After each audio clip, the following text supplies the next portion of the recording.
listening to the Cookbook Love podcast with Maggie Green, episode number 383. Welcome to the Cookbook Love podcast, a podcast that celebrates cookbook readers, buyers, collectors, writers, and clubs. And now your host, cookbook author, culinary dietitian, and cookbook writing coach, Maggie Green.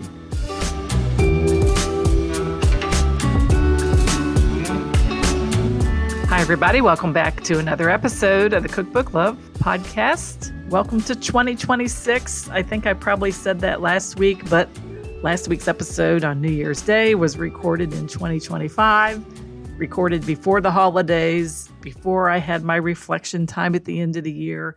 So this episode really feels different to me because this is, in fact, the first recorded episode of 2026.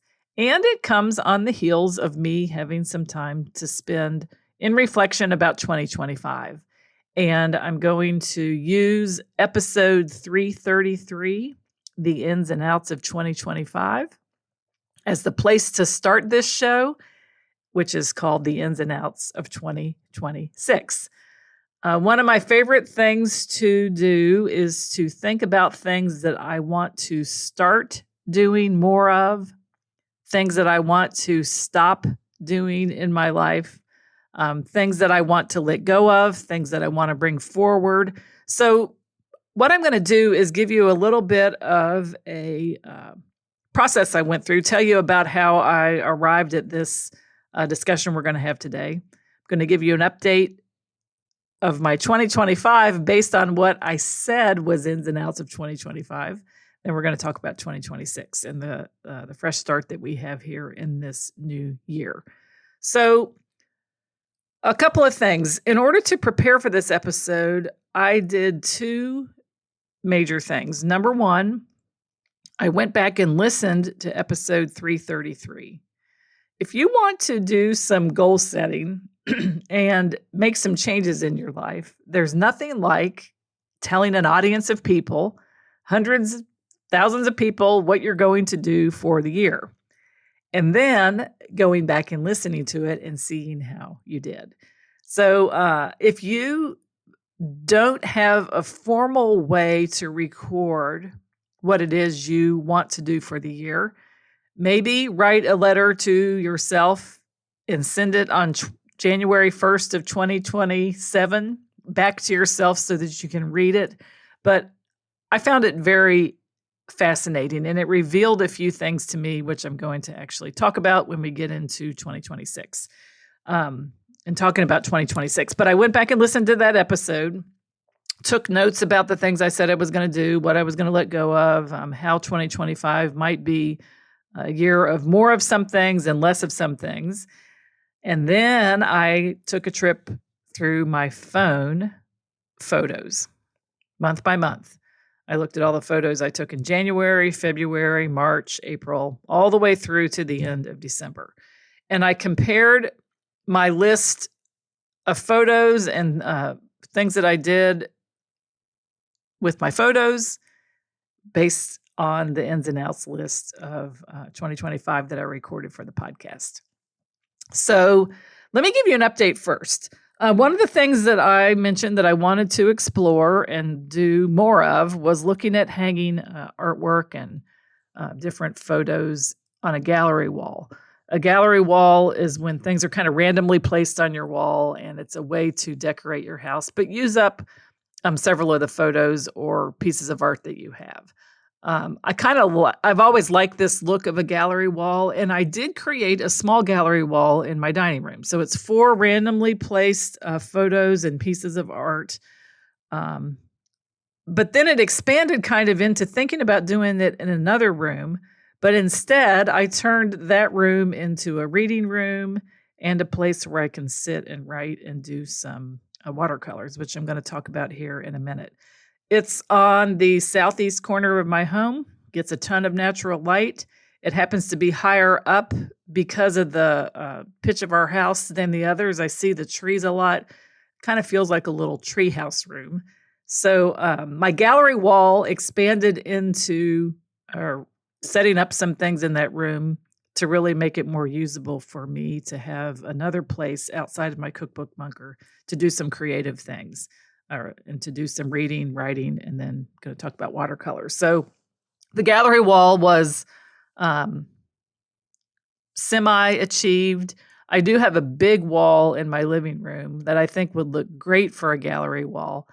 I'm not committing to doing that gallery wall over the next 90 days. If it ends up being something that crops up later in the year, I might pay attention to it then. But for now, I'm not really bringing that plan into 2026. Another thing was photo albums. I talked about committing to looking at my digital photos, creating photo albums. I did not do that.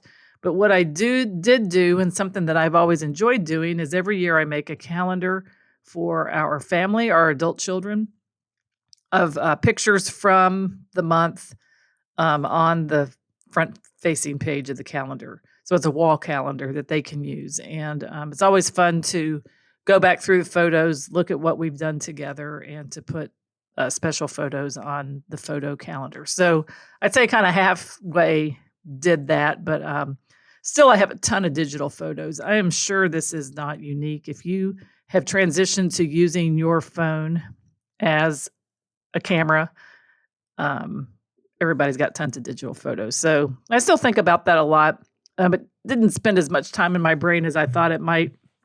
But anyway, the photo calendar was a great alternative. Another thing I talked about was making sourdough rye bread. And I have decided that is definitely an out for me for 2026. I am not going to focus on anything related to sourdough or bread baking, mainly because I'm not that big of a baker. And I've always known that about myself. When I'm in the kitchen, it's usually related to preparing savory foods, protein, salads, soups, stews, cooking simple dinners for myself now, Warren and I. Baking is not something that I do even for fun or for joy. I'll occasionally make my favorite batch of chocolate chip cookies, which makes a couple cookies that I can bake in the toaster oven, or what people maybe now call an air fryer. But baking is just not my thing. And so sourdough, therefore, is not my thing. Even making pancakes on the weekend or English muffins, not my thing. I would much rather take a trip to a bakery, a local bakery here in the Northern Kentucky, Cincinnati area, buy a good loaf of bread, slice it, freeze it, and then pull it out and make some toast when we want to have bread like that. So I think it's not even that I'm not that much of a baker, but we don't eat a ton of bread on a regular basis. So the sourdough rye is definitely out. I did pursue it. I did keep my sourdough starter alive. I did get rye flour, but I was realizing as I was spending time doing it, first of all, I didn't really think it was that much fun. And second of all, I wasn't using the starter. And if I was, we weren't really eating the bread that much that I was baking. So even though it sounded like a lot of fun, and I'm sure for people that do a lot of baking, it's great. And people that have starters for 20 years and bake, it's wonderful. Keep up the good work, but it just isn't for me. So that's definitely out. Cold weather walks, wonderful. I actually think I've turned into a person who prefers to walk in the cold and not in the heat. So, a couple of things I noticed though. I tend to like to walk around sunrise, and sunrise, obviously, the time changes of sunrise throughout the year. And also, what else changes is the temperature. Cold weather walking, though, is possible in the afternoon, and it's still cold out, and it's a bright sunny day. So a couple of things that I've realized, the walking every day, terrific. I can spend 30 minutes, walk around my neighborhood. There's a certain thing I only listen to when I walk, and it is an excellent way for me to get out and move. I spend a lot of time sitting as a coach, as a writer, as a podcaster. Spend a lot of time at my desk, so the moving is great. The fresh air is great. The light is great. And I kind of think of it like taking a cold plunge. People talk about cold plunges. I'm not necessarily interested in jumping in a cold body of water or even taking a cold shower, but for me, a cold walk is an excellent replacement for that. And I have naturally curly hair. It doesn't seem to bother my hair if the humidity's low and it's cold out.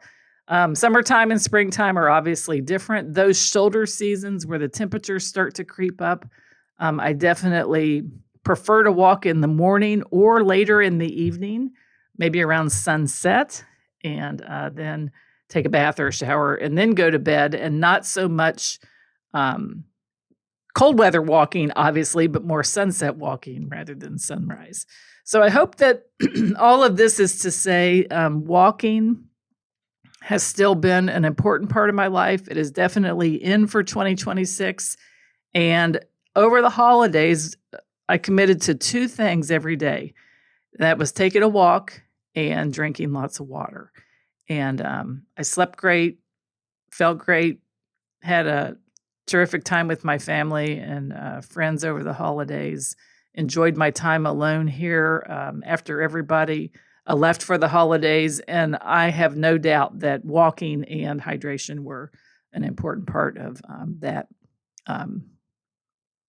What I did. I didn't even take Tylenol or ibuprofen all holiday long. So very proud of that. So cold weather walking, great, definitely in. Another thing I said for 2025 was in-person shopping, and mainly to support the stores that we have here in our area that I like to shop at, especially if you're trying on clothes, being able to try things on. And last year I went to a couple of weddings. I did need to buy dresses. It's easier for me to buy dresses and pants if I try them on. There's a couple of stores where I always like to go to do that. And I did make several trips to that store. They had great selection, and it was great to be able to do that. Now, the flip side of that is I have also been taking advantage of grocery store delivery. Now, some of you may think, well, Maggie, this has been around for years, but I always valued going to the supermarket, and I still do, for discovery, to see what's out there. And I still plan to do that. But something that's in for me for 2026 is more delivery of my pantry items every week, and fresh produce, meat every week, so that I can spend the time that I was going to the grocery either writing or doing my cold weather walking this time of year. And I think it also helps with not buying things that are necessarily off list. I think it's better for food budgeting. When I shop on the app, I also can take advantage of coupons and things like that. So that's a big switch for me, because I think you all know I love to go to the supermarket. I think one of the reasons I really liked it is because I work here in my home, my office is in my home, and it gave me a chance to connect with people face to face and to do a little bit people watching, kind of paying attention to what people are shopping and buying. So that's a little bit of a shift for me. So in-person shopping, definitely for clothes. But I have to say, one thing that's going to be in for 2026 is seeing how I like getting basic pantry staples and things delivered to my home for my groceries. Another thing that was that I wanted to be in 2025 that worked great, that's going to remain, is telling myself I have time. I believe I do have time to do anything that I want to do, especially at this phase in my life when all of my children are grown adults and out of the house on their own, and it's me and Warren, and I have tons of time. And telling myself that has been great. I very rarely think, oh, I don't have time for that. I really do believe that my time is my life. If I'm alive, I have time. And that's true for all of us. If we are alive, we have time. We have minutes of our life that we get to choose how we want to spend them. So telling myself I have time has been life-changing. I will definitely carry that over into 2026. I also wanted to create things that were tangible, tactile, and real. I do that in the kitchen a lot, obviously. I also did some cross stitch, read books, physical books, and just have enjoyed this whole concept of creating real tactile things that I can see, taste, touch, feel, smell, something like that. Real tangible things. So what's out? And this is kind of combined with what I did from 2025 and even some new things that are out in 2026. So number one that's out is making sourdough or rye bread, or thinking I'm a bread baker, because I'm not. Number two, reading on my phone, reading on my Kindle, reading newsletters on my phone. Often takes me down rabbit holes of researching things online on my phone, and I am actually tired of it. I want to use my phone for text. I want to use my phone for phone calls. I want to use my phone call if I'm traveling or away from home and I need it to use and check my email.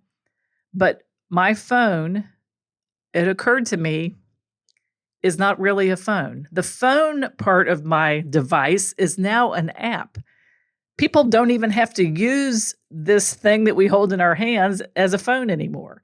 It is a small handheld computer, and I am just tired of spending so much time with it. It doesn't care about me. And as a matter of fact, it actually would prefer I spent more time with it, but I'm not going to. I do love to listen to podcasts when I'm walking. I do use it to control the sound system in my home. We have some Sonos speakers. So there's a list of things that I definitely will use it for, but I am done with sitting on my phone and using it for various things that don't create anything. Research and reading and Reddit and all that kind of stuff. I'm done. If I need to do that, it will be at times when I'm at my desktop, at my laptop, working and doing some research with an intention and not just this endless, mindless looking and whatever. So the phone and reading on my phone is definitely out. The other thing that's out for me is indecision. It occurred to me that I spend a lot of my time making decisions and going back and forth about options that I have. And I think fast decisions is what I want to be in 2026. Clear yeses and nos to myself and to other people. Fast decision maker. I think the faster I make decisions and move forward or not with something, the more of my brain power is freed up to focus on the things that I want to focus on. So quick decisions. And I also made a list of open loops, things that are open loops, things that I started that are open that I need to either finish or let go of. An example is, for example, the gallery wall thing. I kind of had an open loop in my mind all 2025 about doing a gallery wall. And I had that open loop about the sourdough rye, and I tried them, and I've just decided they're not open loops anymore. I'm closing the loop. Sourdough's done. Gallery wall for now is done. And that just frees up my mind to do other things. So make a list. There might be open loops of things you can't control. That's not what I'm talking about. I'm talking about loops that you have opened that you need to close or decide not to close, and just being very clear about those. And so I'm going to take care of the open loops here early. I didn't have that long of a list, but I figured the better I get, easier it will be for me, and better just to get rid of those open loops. Also out this year, we didn't get tickets to the Playhouse this year. There's a comedian we want to go see, some sporting events we want to attend. So we're not going to do any play tickets this year. So that's out. Let me talk about some of the things that are kind of new this year. I'm thinking a lot about connection this year, connection with people. And I made a list of all the places that I'm connected with people, because sometimes when we work from our home, we think we're not connected to people. But the truth of the matter is, every week I am connected to thousands and thousands of people. Every week I am connected to thousands and thousands of people. Number one, if you're listening to this podcast, I'm connected to you. You're connected to me. We may not know each other physically. We may not know, or even, if we met on the street, we maybe wouldn't know it, but it doesn't matter. There still is a connection. And I'm so grateful for that. And I never forget that there are people on the other end of this microphone listening to what I'm talking about. So connected to you there. I have an email list, thousands of people on my email list, and I'm connected to them. Not all of them read every email I send. Not all of them will remain on my email list. Some of them might unsubscribe, and over the course of the next year, I'll get thousands more. But I'm thousands of people on my email list, and that's the truth. And so I'm connected there also with people. My family, between brothers, sisters, brother-in-laws, nieces, nephews, we've got 35, 40 people. My friends, their children, people I know through a Walking with Purpose group that I'm in, people that I know through the parish that I belong to, people that I know and am connected to through things that I know, people from when my children were in school, parents that I'm still connected with. And on a regular basis, my clients, my customers, my prospects, and again, people who are also on my email list. So it's easy to think that we maybe aren't that connected, but I promise if you really sit down and think about it, you probably are. And if you're in business, I think the thing to remember is that growing our base of people who are coming newly into our ecosystem or into our communities or into our world is the foundation of a growing business. It's the foundation of a successful business because we always need new people and we need to keep the people that we already have in our community and then customers that we currently have, keeping them engaged and happy with wonderful experiences working with them. So I think it's always important to think about connections with people. And it's not just an email address. It's not just a number or a podcast listener. It's not just a follower on social media. At the end of all of those, hopefully, are real people who are in your community for a reason. And that's why you all are here. And I just think it's amazing how many thousands of people I'm connected with on a weekly basis. So connections for me are definitely in. I think about that a lot. I'm going to spend a lot of time thinking about that in 2026. And the next thing that's in is, I don't think I've told you this yet, but we have 2 new cats. If you've been following the podcast, we had our 8-year-old male cat put to sleep in June of 2025. He's a beautiful cat, very friendly, very loving, and it was very sad because he got sick. I think he actually was probably young as it goes in terms of cats to lose him at the age of 8. So I spent a couple of months and most of the summer not having any cats. And then I have a friend that fosters cats, and she was fostering 2 long-haired black female cats, a mom and her baby. Mom was about 3 years old. Baby was about 11 months old. So I visited with them, spent some time with them, and ended up adopting them together because they're a bonded pair in the middle of November. It's been really fun to watch them evolve, to watch them kind of come out of their shell, to go from, spending time in just one room of our house to now, they go up and down all over the house. They're very sweet. They kind of sometimes stick to themselves. They have each other to keep each other entertained. They're not always seeking me out for lap time and all that kind of stuff, which is perfectly fine, but they're always in the room that I'm in, spending time there. So they've been sweet girls, and that is in 2026 is having these 2 new cats. The other thing that's in for me is reading fiction. I tended to spend a lot of time reading nonfiction, might be related to business, psychology, spirituality, theology, and I love those kinds of books, but I decided in 2026 I want to read more fiction. So I'm getting ready to finish my first book. It's called On the Calculation of Volume. This woman actually, I believe it was a Danish book, but she has written 7 books called On the Calculation of Volume, volume 1, 2, 3, 4, 5, 6, 7. I'd read volume 1.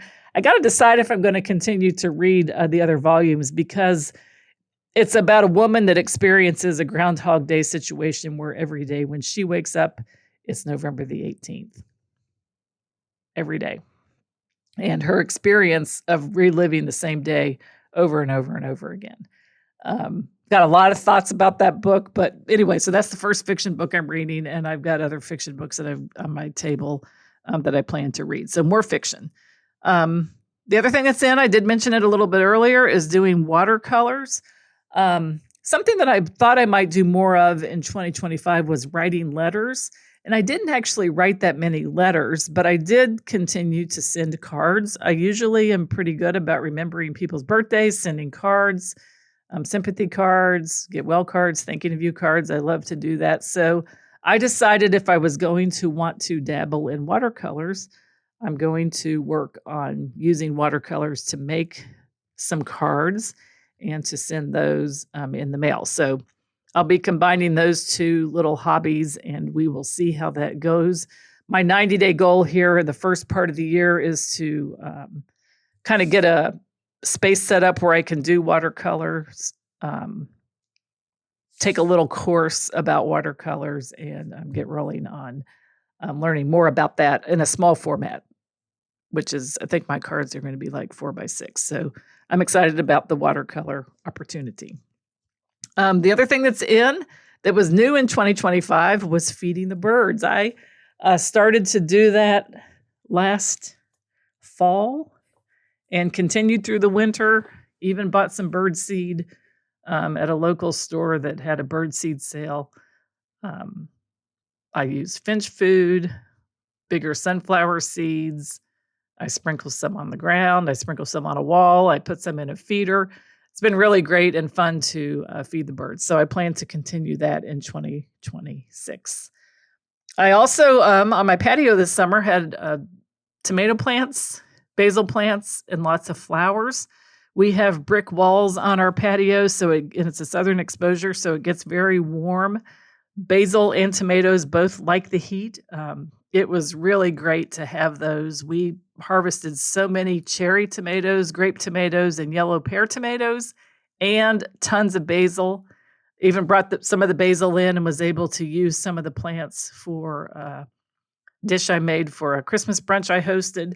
It's about done now. I haven't kept it going here in the house, but it's been a lot of fun to have those. And I look forward to starting the seeds, raising the basil plants, and then enjoying that again all summer and fall. In my group coaching program, for those of you that are interested in writing a cookbook, I will be doing 4 live launches of my cookbook writing program. I plan to do my first launch at the beginning of February. So if you are interested in writing a cookbook of your own and finding an agent or a publisher, please be sure to stay tuned. I will have more information about that and some special links and downloads that you can have access to cookbook writing information, because I think that writing a cookbook and living the life of a cookbook writer is just the best thing ever. Food touches people's lives in a way that a lot of other things don't. And cookbooks end up being a book that you write that people develop a relationship with. And I love to think about books in being a cookbook writer in that way. So be prepared and keep your ears open for the launching of my group cookbook writing programs. First one again coming up in February. And I think that is it. So what about you? What do you want to do more of in 2026? What do you want to do less of in 2026? What do you want to close some loops on in 2026? What do you need to let go of? I, in particular, encourage you to let go of anything that you do not have direct control over anyway. Sometimes we spend so much of our time and mental energy thinking about things that we have zero control over. Is that worth it for you to do that? What kind of life does it lead you to live? And I refuse to spend my precious mental energy and time worrying about things that I have zero control over. If I do have control over something, or I can affect a change in some areas and I want to spend time thinking about it, then I say definitely put that on your list. But there might be some things that we all need to let go of that we just can't control. And then what do you want to bring forward from 2025? What was working well for you? And what do you want to continue? So that is it for today's episode of the ins and outs of 2025 for the Cookbook Love podcast. This is your host, Maggie Green. And until next time, have a great day and keep loving your cookbooks. Thanks for listening to the Cookbook Love podcast. You can find out more information at www.cookbooklove.co.